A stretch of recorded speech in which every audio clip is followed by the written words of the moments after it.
आशीष, क्या अपडेट है? देखिए, दरअसल सुप्रीम कोर्ट ने आज कहा था ऑब्जर्वेशन में कि हम दोपहर 2:30 बजे तक ही बैठेंगे, यानी 2:30 तक बैठेंगे और उसमें सुनवाई को पूरी करनी है। उस समय कोर्ट ने हिंट दिया था कि हम अंतरिम जमानत पर जो आज फैसला है वो सुना देंगे। लेकिन जो अदालत का मन बदला वो थी दलीलें सॉलिसिटर जनरल तुषार मेहता की, क्योंकि इससे पहले ईडी की तरफ से दलीलें जो थे वो बीएस राजू दे रहे थे, जो एसजी हैं। लेकिन उस समय अदालत ने कहा था कि जमानत देने में कोई हर्ज नहीं है, एक हिंट किया था, संकेत दिया था। लेकिन उसके बाद जब एंट्री होती है तुषार मेहता की, तो उसके बाद जो पूरा, अगर हम पूरी सुनवाई को अगर हम ऑब्जर्व करें, तो जो सुनवाई पूरी तरह से केजरीवाल की तरफ जाती हुई दिख रही थी, वो अचानक पलट गई। क्योंकि जो उनकी दलीलें थी वो दलीलें बहुत ज्यादा स्ट्रांग थी। पहली दलील ये थी कि अगर आपने जमानत दी तो ये एक नजीर बन जाएगा। दूसरी, अगर आप जमानत देते हैं तो आप ये सीएम को और आम आदमी दोनों को अलग करते हैं। तीसरी, अगर जमानत देते हैं तो एक पेंडोरा बॉक्स खुल जाएगा और तमाम जो पॉलिटिशियन हैं वो सुप्रीम कोर्ट का रुख करने लगे। चौथी, हजारों ऐसे लोग हैं जो इस समय जेल में बंद हैं, वो भी अदालत का रुख करेंगे। पांचवी, आरपी एक्ट जो है वो बिल्कुल साफ कहता है कि अगर आप न्यायिक हिरासत में हैं तो आप मतदान नहीं कर सकते। अगर आप मतदान नहीं कर सकते तो फिर आप कैसे किसी चुनावी रैली को संबोधित करने के लिए आपको जमानत मिल जाएगी। छठी है बात, ये पूरा मामला अभी विचाराधीन है, इस स्टेज पे जमानत नहीं दी जा सकती। ये दलीलें सॉलिसिटर जनरल तुषार मेहता की थी। तुषार मेहता ने ये कहा कि सातवीं है बात कि इनको 9 समन जारी किए गए, वो अदालत, वो जांच एजेंसी के सामने नहीं आए। आठवीं है बात, अरविंद केजरीवाल 6 महीने तक जांच एजेंसी के सामने पेश नहीं हुए, कभी विपासना में चले गए, कहीं इनके दूसरे जो काम थे वो बताए गए। नौवीं है बात, चुनाव से पहले अगर इनको गिरफ्तार किया जाता है तो उनके खिलाफ सबूत मिले हैं तो उनको गिरफ्तार किया जाता है। और 10वीं है बात, जो इस मामले में बयान दर्ज किए गए थे, जो गवाहों के बयान दर्ज किए गए थे, वो अदालत के सामने सॉलिसिटर जनरल तुषार मेहता ने पेश किए। और ये वो दलीलें थी, ये वो 10 दलीलें थी जिसने पूरी केस का रुख पलट के रख दिया। क्योंकि शुरुआत जो ऑब्जर्वेशन थे अबुल, उससे हमें ये लगा था कि अरविंद केजरीवाल को राहत मिल जाएगी। अदालत भी ये कह रही थी ऑब्जर्वेशन में कि अरविंद केजरीवाल जेल से बाहर आ जाए, वो प्रचार कर सकते हैं, लेकिन मुख्यमंत्री के तौर पर वो फाइल साइन ना करे। जिसका सॉलिसिटर जनरल तुषार मेहता ने बड़ा अच्छा जवाब दिया। उन्होंने ये कहा कि अरविंद केजरीवाल के पास तो कोई पोर्टफोलियो ही नहीं है, कोई मंत्रालय उनके पास है ही नहीं, वो साइन किस फाइल पर करेंगे। सबसे अहम बात उन्होंने ये कही कि अरविंद केजरीवाल ने कभी कोई मंत्रालय अपने पास नहीं रखा। और अगर इस तरह का फैसला आता है तो कल को भविष्य में अगर कोई भी बड़ा पॉलिटिशियन जो है वो गिरफ्तार होता है तो वो अपने पद से इस्तीफा क्यों देगा। इसके अलावा ये भी अदालत को बताएगा कि जो नियुक्तियां होती हैं उसमें सीएम के साइन जरूरी होते थे, सॉलिसिटर जनरल ने कहा। लेकिन बाद में जो नया कानून आया उसके बाद ये सारी चीजें भी बदल गई और वो एलजी के पास चला गया है वो अधिकार। तो ये तमाम बातें, तमाम दलीलें सॉलिसिटर जनरल तुषार मेहता की तरफ से जब अदालत में रखी गई तो अदालत को फिर से अपना मन, एक बार फिर से पूरे केस को सुनने को लेकर मन बदलना पड़ा। 2 दिन के लिए टाल दी गई है कार्रवाई। इसके राजनीतिक असर भी हैं, बहुत असर हैं, बहुत इंतजार था, तमाम राजनीति के जानकारों को बहुत इंतजार था और हम भी यही चर्चा कर रहे थे कि इसके राजनीतिक नफे नुकसान पर किस तरीके से देखा जाएगा। राकेश कुमार सिंह भी मेरे साथ बन गए मेरे से। राकेश, क्या लगता है आपको अब, क्योंकि पूरी तरह से जो शुरुआत में लग रहा था, जो सुप्रीम कोर्ट का रुख आया था और उससे अंदाजा लग रहा था कि शायद आज राहत मिलेगी सुप्रीम कोर्ट की तरफ से अरविंद केजरीवाल को, लेकिन जैसे ही तुषार मेहता की एंट्री होती है, जो आशीष बता रहे थे, मामला पलटता नजर आ रहा है। अब 2 दिन बाद होगा इस पर फैसला। देखिए, जिस तरह से सर्वोच्च न्यायालय में सुनवाई चल रही थी, आशीष वहां से लगातार खबर भेज रहे थे, उससे एक जो तस्वीरें जो दिख रही थी उसमें उम्मीद की जा रही थी, जो आप पार्टी के समर्थकों से भी बातचीत हुई, उनको उम्मीद थी कि आज जो है उनको अंतरिम जमानत मिल सकती है।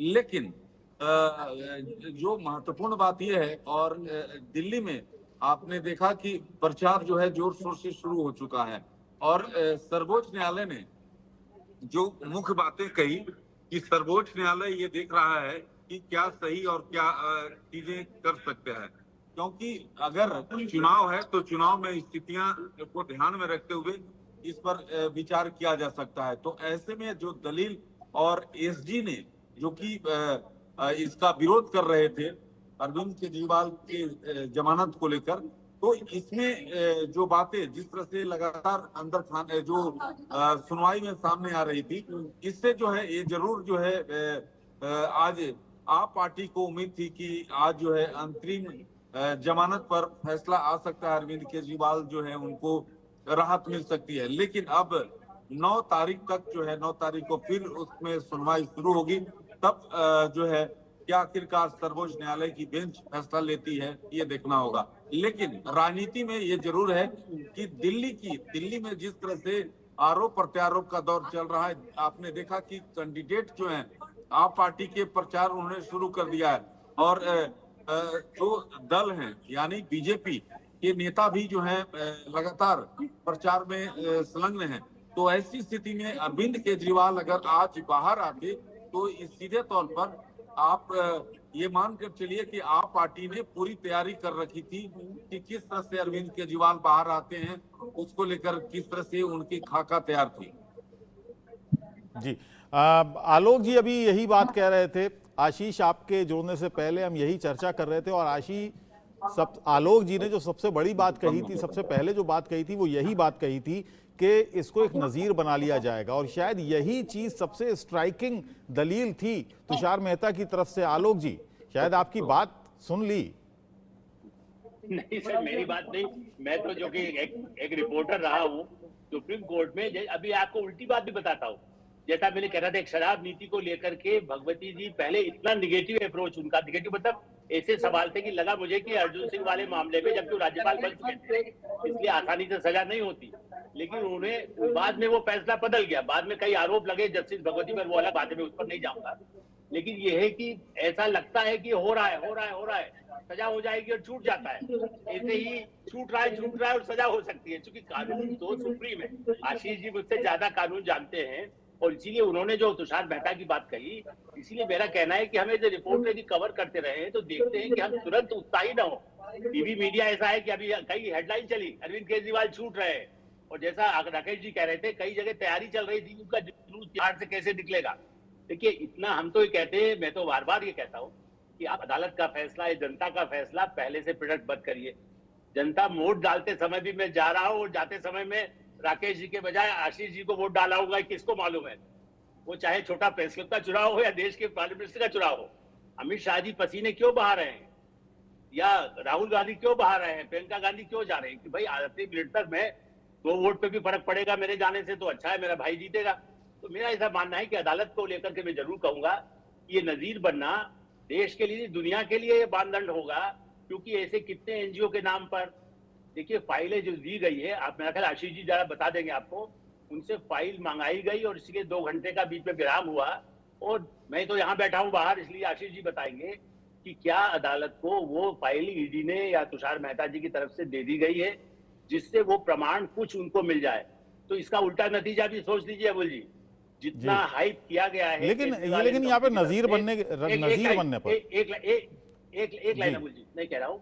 देखिए यदि इसके बाद क्या होगा, यदि ये फैसला आता है कि नहीं जमानत मिली, इसका मतलब होगा सुप्रीम कोर्ट ने लगभग उनको मान लिया कि दोषी हैं।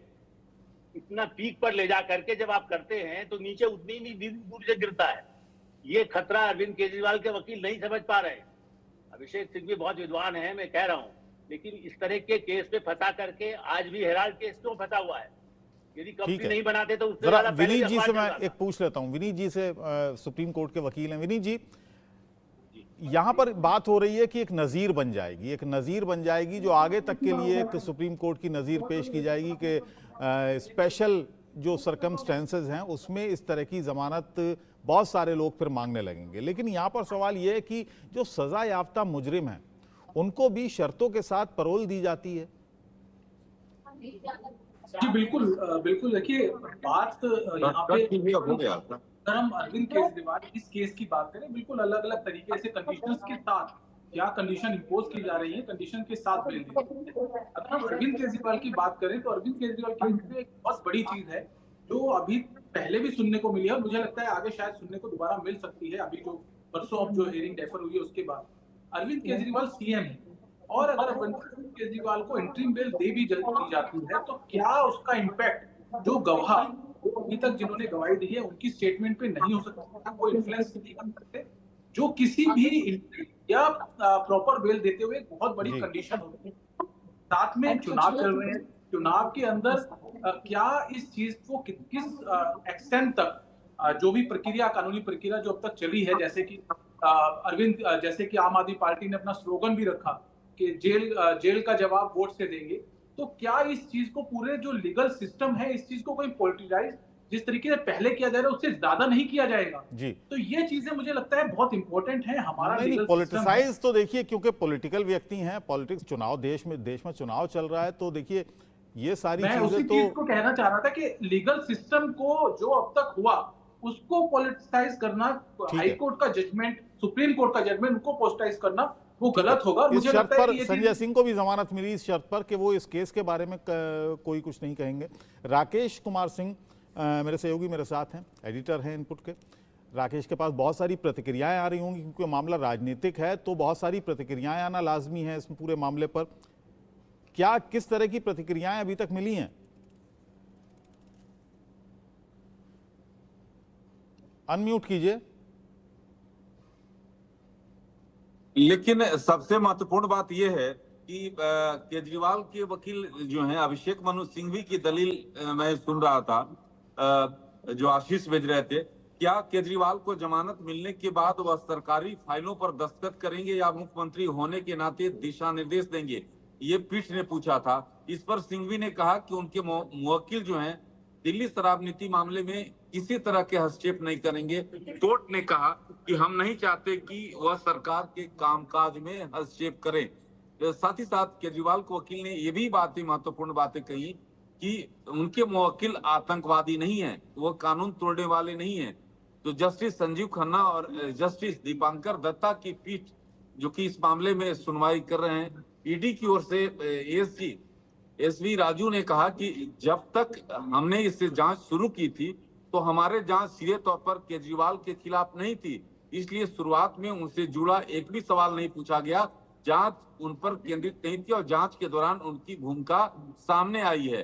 तो ये तमाम चीजें हैं, लेकिन ये जरूर है कि आप पार्टी को काफी उम्मीदें थी कि जो फैसला आएगा, अंतिम जमानत आज केजरीवाल को मिल सकता है।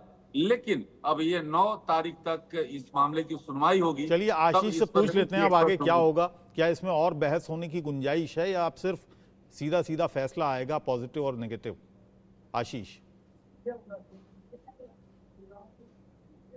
देखिए अबुल जी, जो मुझे समझ में आ रहा है कि अभी इस पे बहस चलेगी। बहस इस बाबत चलेगी कि जो अरविंद केजरीवाल ने दिल्ली हाईकोर्ट के फैसले के खिलाफ याचिका दाखिल की है, जिसमें उन्होंने गिरफ्तारी और हिरासत दोनों को चुनौती दी है, उस पर जो सबमिशंस होंगे वो जारी रहेंगे। दरअसल आज मामले की सुनवाई के दौरान जब बेंच उठी थी तो उन्होंने साफ कर दिया कि हम परसों यानी गुरुवार इस मामले की सुनवाई करेंगे, और अगर समय बचा, यानी अगर इस पूरे मामले में थोड़ा और समय लगेगा तो हम अगले हफ्ते कर सकते हैं, नहीं तो फिर हम गर्मियों की छुट्टियों के बाद सुनवाई करेंगे। क्योंकि अदालत ने ये कहा है कि हम अंतरिम जमानत पर विचार करेंगे। अदालत आज भी फैसला दे सकती थी, लेकिन अदालत ने अंतरिम जमानत पर एक शब्द बिना कहे बेंच से वो उड़ गए। इसका मतलब ये तय मान के चलिए कि जब गुरुवार को सुनवाई होगी तो एक बार फिर से ये मुद्दा उठेगा कि क्या अरविंद को इस मामले में अंतरिम जमानत दी जा सकती है या नहीं, या पूरा जो केस है जो इस समय जिस मेरिट पर सुना जा रहा है, यानी जो हिरासत और गिरफ्तारी को चुनौती दी गई है, क्या उसको सुनने के बाद ऑर्डर रिजर्व रखा जाएगा? क्योंकि मुझे ध्यान में है कि सत्येंद्र जैन के मामले में, जब इस पूरे मामले में जब सुनवाई चल रही थी, तब बेंच ने कहा कि पहले हम इंटरिम बेल पर सुनवाई करेंगे। जब इंटरिम बेल पर सुनवाई हुई तो कोर्ट ने कहा नहीं, हम रेगुलर बेल पर सुनवाई करेंगे। फिर दोनों ही बेल पर एक साथ सुनवाई करके उसे खारिज कर दिया गया था। तो क्या अरविंद केजरीवाल का केस भी उसी तरफ जाएगा कि नहीं, ये देखना होगा। सब कुछ बेंच पर निर्भर करता है, क्योंकि part of argument on the interim bell जो आर्गुमेंट है उस पर कोर्ट ने अपना आदेश सुरक्षित रख लिया है, मन बना लिया है, लेकिन सॉलिसिटर जनरल तुषार मेहता के बाद अपने आदेश पर, अपने मन पर एक बार से कोर्ट विचार पड़ा है। और यही वजह है कि जो सवाल अदालत ने पूछे थे, चाहे वो केस फाइल से रिलेटेड हो, यानी पहली जो गिरफ्तारी हुई है उसकी केस फाइल, मनीष की जो गिरफ्तारी हुई उससे पहले, गिरफ्तारी से पहले और गिरफ्तारी के बाद की केस फाइल, अरविंद की जब गिरफ्तारी हुई तो उसके गिरफ्तारी से पहले और गिरफ्तारी की बाद की केस फाइल, ये सारी केस फाइल जो है अदालत ने मंगाई। इसके अलावा अदालत ने जो 4 गवाह हैं उनके बयान कब दर्ज किए गए, वो गवाह कौन है, तारीख कब थी, तो इन सबको देखने के बाद कंसीडर करेगी। अब उतनी आसान नहीं रह गई है, क्योंकि तुषार मेहता की एंट्री हो चुकी है जितनी दिख रही थी। जी अरविंद जी, बहुत सारे केसेस आपने पहले भी इस तरह के राजनीतिक लोगों के देखे होंगे, राजनेताओं के। आपको क्या लगता है जो सुप्रीम कोर्ट का रुख शुरू में लग रहा था और जो सुप्रीम कोर्ट का रुख अब है कि 2 दिन के लिए और इस मामले को बढ़ा दिया है, क्या इसके पीछे की वजह देखते हैं आप?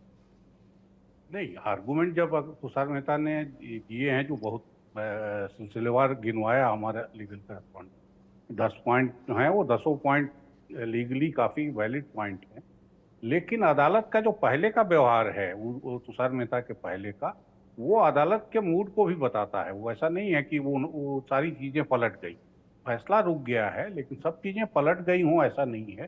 तो जो बातें वो उठा के ले आए हैं, खासतौर से ये नज़ीर बनने वाली बात कि ऐसे मामले फिर नज़ीर बन जाएंगे, और दूसरा एक ये कि अगर आप वोट देने के अधिकारी नहीं हैं, अभी अगर न्यायिक हिरासत में हैं और वोट देने के अधिकारी नहीं है, तो फिर वोट को प्रभावित करना भी एक काम होगा। मेरे ख्याल ये 2 पॉइंट अब मेरी समझ से ऐसे निकल के आ रहे हैं जो अदालत का मन बदल सकते हैं। अदरवाइज अदालत ने पहले जो चीज़ें कही हैं, टोका टोकी में ही, क्रॉस करने में ही जो अदालत ने कहा है, उससे अदालत का रुख लग रहा था कि वो बेल देंगे। लेकिन अभी ये फैसला रुका है, ये पलट गया हो ऐसा नहीं है। आज का आना पलट कर सकते हैं कि आज आने वाला फैसला आज नहीं आया, इतना ही वक्त पलटा है। अदालत का सब व्यवहार बदल गया हो ऐसा आप नहीं मानिए। ये 10 पॉइंट वैलिड हैं, लेकिन 2 मुझे लगता है ऐसे हैं जो अदालत के फैसले को भी पलट सकते हैं। लेकिन अभी फैसला पलटा नहीं है, अभी 2 दिन के लिए टला है। चलिए, बहुत बहुत आप हमारे साथ बने रहें, आप हमारे साथ बने रहें, सभी आप हमारे साथ बने रहें। राकेश जी, आपका बहुत बहुत शुक्रिया। आशीष, आपका भी बहुत बहुत धन्यवाद। सभी मेहमान हमारे साथ बने रहें। विनीत जी हमारे साथ हैं, मनोज जी हमारे साथ हैं, आलोक जी और